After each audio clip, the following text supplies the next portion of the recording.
She was being transferred to the most neglected low-class school in the entire district. Most teachers considered the place a punishment. Broken classrooms, cracked windows, no textbooks, unruly children who had already given up on discipline.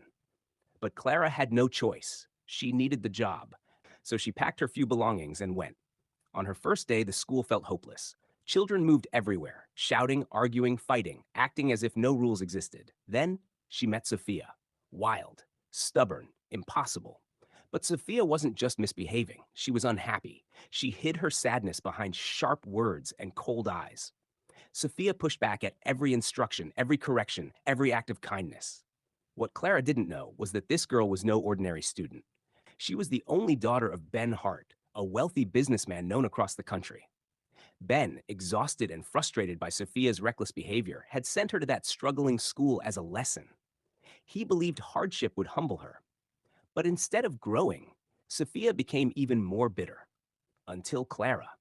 Clara didn't shout or threaten. She didn't give up. She brought order to the school.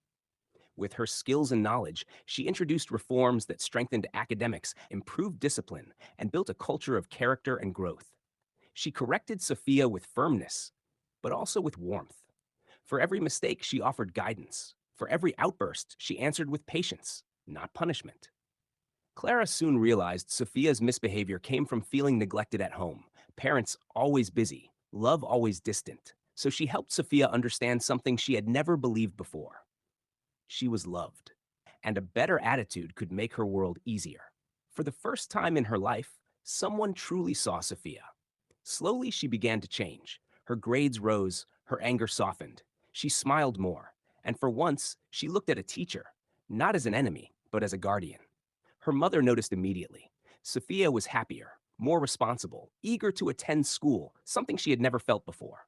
One afternoon, after weeks of improvement, Ben decided to reward her.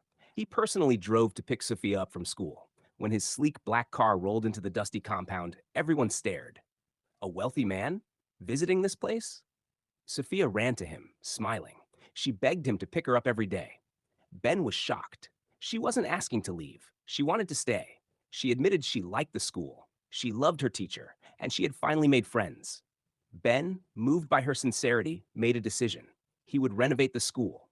He contacted his younger brother, Edward, a brilliant architect, to start the process and meet with the principal for government approval. The next day, Edward arrived, not just to pick Sophia up, but to assess the school and discuss plans with the management. But when he stepped into the compound, his eyes didn't stop on the crumbling walls or the worn-out paint. They stopped on Clara. So this is the teacher my niece keeps talking about, he thought. Something in him changed that day. He saw a woman who had done what wealth and strict upbringing could not, reach his niece's heart.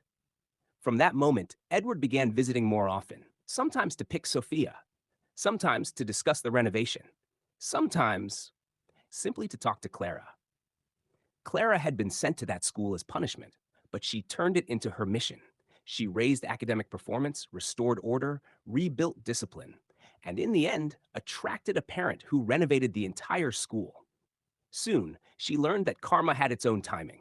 The principal who orchestrated her transfer was discovered to have embezzled funds and was suspended.